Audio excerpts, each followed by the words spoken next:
Defending Jacob adalah sebuah serial bertema kriminal yang tayang sebanyak 8 episode di Apple TV Plus pada 24 April hingga 29 Mei 2020. Serial yang diangkat dari novel berjudul sama karya William Lande ini bercerita tentang sebuah keluarga barber yang terdiri dari Andy Barber yang diperankan oleh Chris Evans, Laurie Barber yang diperankan oleh Michelle Dockery, dan Jacob Barber anak mereka yang diperankan oleh Jaden Martell. Kisah bermula saat seorang anak bernama Ben Rifkin ditemukan meninggal di sebuah taman hutan dekat pemukiman. Berdasarkan hasil penyelidikan, anak ini diduga sebagai korban pembunuhan yang dibunuh dengan cara ditikam dengan pisau sebanyak 3 kali di bagian dadanya hingga mati.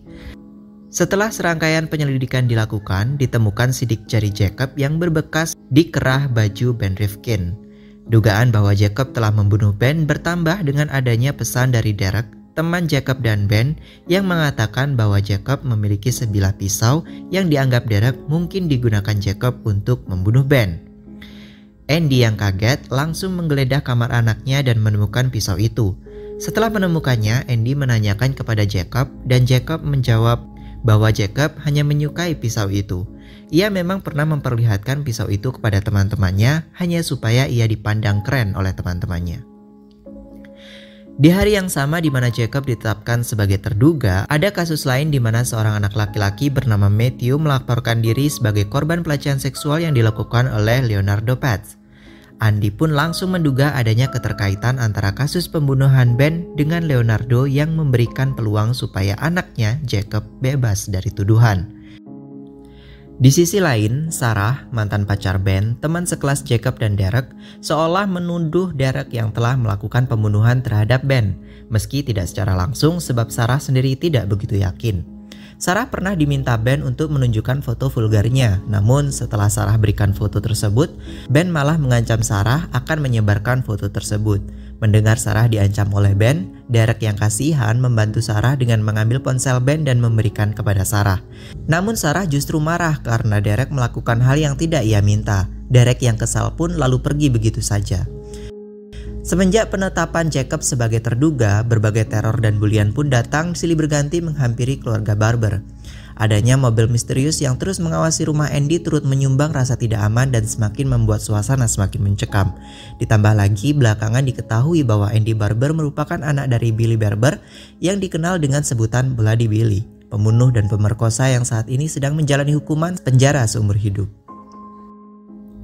Serial yang disutradarai oleh Mark Bambeck ini berlanjut ketika Joanna, pengacara Jacob, menyarankan Andy dan Laurie untuk menemui rekannya, seorang psikolog biologi, Dr. Vogel, untuk menyelidiki adanya kemungkinan penurunan gen pembunuh dari si kakek Billy Barber kepada sang cucu, Jacob Barber. Hal ini kemudian membuka kisah masa lalu Billy Barber yang telah meninggalkan Andy kecil, hidup bersama ibunya saja sebab ia harus dipenjara.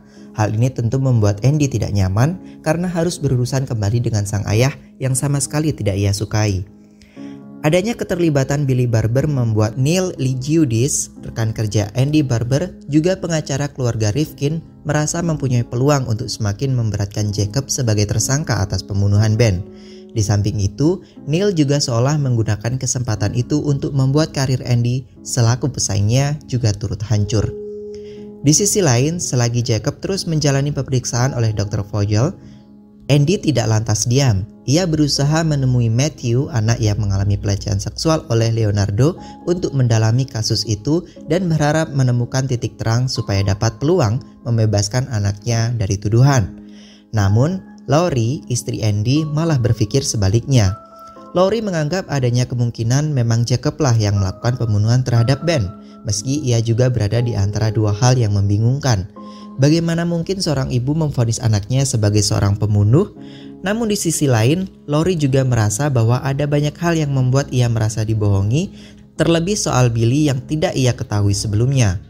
Hal ini diperkuat Laurie sering dihantui bayang-bayang Jacob kecil yang pernah hampir melukai temannya.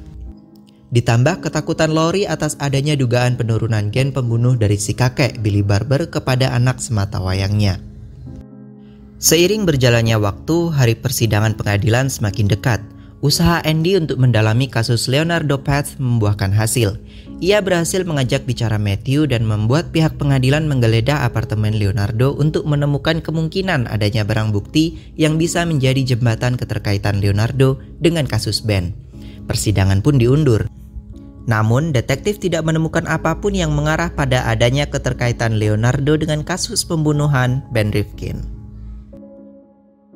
Hasil observasi Dr. Vogel terhadap Jacob pun didapat. Hasil menyatakan bahwa Billy, Andy, dan Jacob ketiganya positif memiliki gen Green1 untuk sifat spontanitas dan kecerobohan, serta gen dopamin untuk sifat empati terbatas, sedangkan gen MAOA untuk sifat pejuang atau pembunuh hanya ditemukan dalam diri Billy dan Andy. Meski begitu, hasil ini tidak langsung mengarah kepada kepastian bahwa Jacob lah yang membunuh Ben Rifkin. Beberapa hari kemudian, sidang pun berlangsung. Berbagai saksi dihadirkan. Neil selaku pengacara dari keluarga Rifkin terus memaparkan berbagai bukti yang mengarah kepada dugaan bahwa memang benar Jacob lah yang membunuh Ben, termasuk adanya bukti sebuah narasi cerita yang dibacakan Derek saat menjadi saksi. Cerita ini didapat Derek dari sebuah situs yang berisi tentang berbagai konten yang memperlihatkan bagian-bagian tubuh yang terpotong. Cerita ini berkisah tentang proses pembunuhan yang mirip sekali dengan kronologi meninggalnya Ben. Yang lebih mengagetkan, cerita ini dibuat oleh Jacob. Derek juga menyatakan bahwa Jacob cukup aktif mengunjungi situs tersebut. Adanya barang bukti ini benar-benar memberatkan Jacob. Andy memarahi Jacob atas cerita yang telah dibuat oleh Jacob. Meski begitu, Jacob tetap mengatakan bahwa cerita itu hanya karangannya saja. Andy tentu mempercayai, namun tidak dengan Laurie. Meski begitu, Laurie tetap tidak bisa berbuat banyak. Ia tetap tenggelam dalam kebingungan antara percaya atau tidak. Saksi terus dihadirkan dalam persidangan. Leonardo Pets pun turut diundang untuk bersaksi, namun tidak kunjung hadir. Malah ditemukan sebuah surat tulisan tangan Pets yang menyatakan bahwa dialah yang telah membunuh Ben. Leonardo ditemukan meninggal dengan cara gantung diri di apartemennya. Ditemukannya surat dari Leonardo tentu membuat lega seluruh orang di ruang persidangan. Kasus pun ditutup dengan Jacob bebas dari tuduhan, namun cerita tidak lantas berakhir begitu saja.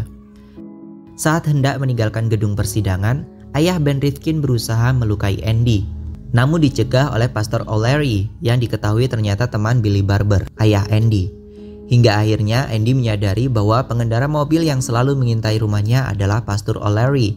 Saat itu juga, Andy menyadari adanya campur tangan Billy dalam kasus anaknya. Andy pun menemui ayahnya di penjara. Ia pun menanyakan keterkaitan ayahnya dengan Pastor O'Leary. Hingga akhirnya diketahui meninggalnya Leonardo adalah ulah O'Leary. Leonardo tidak meninggal bunuh diri, tetapi ia dipaksa oleh O'Leary untuk membuat surat pengakuan lalu dibunuh oleh O'Leary. Dan semua itu atas perintah Billy. Bukan tanpa alasan. Billy melakukannya karena ia tidak ingin cucunya mendekam di penjara sama seperti dirinya. Andy pun semakin marah, namun ia lebih memilih untuk merahasiakan itu semua. Lalu, siapa sebenarnya pembunuh Ben yang sebenarnya? Keluarga Barber yang dinyatakan tidak bersalah pun merayakannya dengan pergi liburan ke Meksiko. Di sana Jacob berkenalan dengan Hope Connors. Semakin dekat hingga akhirnya Jacob pergi ke sebuah pesta bersama Hope. Namun, Hope dinyatakan hilang keesokan harinya. Jacob pun kembali berurusan dengan polisi dengan dugaan adanya keterlibatan Jacob atas hilangnya Hope. Di tengah kekalutan, Andy mengatakan kepada Laurie bahwa Leonardo meninggal karena dibunuh atas perintah ayahnya, yang kemudian kembali memunculkan dugaan Laurie bahwa anaknya memang seorang pembunuh dan semakin membuat Laurie benar-benar merasa dalam ketidakpastian dalam rumah tangganya. Meski Hope ditemukan dalam keadaan hidup beberapa hari kemudian. Setelah kembali dari Meksiko, Laurie benar-benar sudah tidak tahan. Ia berusaha mendapat pengakuan dari Jacob langsung tentang kasus pembunuhan Ben. Laurie mengajak Jacob untuk potong rambut, namun Laurie malah mengajaknya berjalan-jalan dan semakin lama laju mobilnya semakin kencang. Sambil terus mengemudi dengan kecepatan yang semakin kencang, Laurie malah terus-menerus menekan Jacob untuk mengatakan yang sejujurnya. Takut karena ibunya membawa mobil terlalu kencang, akhirnya Jacob merasa tertekan dan mengakui bahwa ia telah membunuh Ben, asal ibunya memelankan laju mobilnya. Bukannya pelan, Laurie malah menabrakkan mobilnya hingga kecelakaan. Mobilnya hancur, Laurie selamat meski luka-luka, dan Jacob koma. Itulah cerita singkat dari serial Defending Jacob yang cukup menguras tenaga para penonton. Serial ini benar-benar mengajak penontonnya untuk menerka dan menduga siapa pelaku pembunuhan Ben yang sebenarnya dengan berbagai bukti yang ada. Ya, sampai serial berakhir, belum juga ditemukan titik pasti siapa pembunuh Ben yang sebenarnya. Memang Jacob mengakuinya, namun Jacob mengakui karena ia berada dalam kondisi ditekan oleh ibunya, hanya supaya ibunya tidak mengendarai mobil terlalu kencang. Jadi bagaimana menurutmu? Apakah Jacob benar-benar pelakunya? Coba tulis di kolom komentar ya.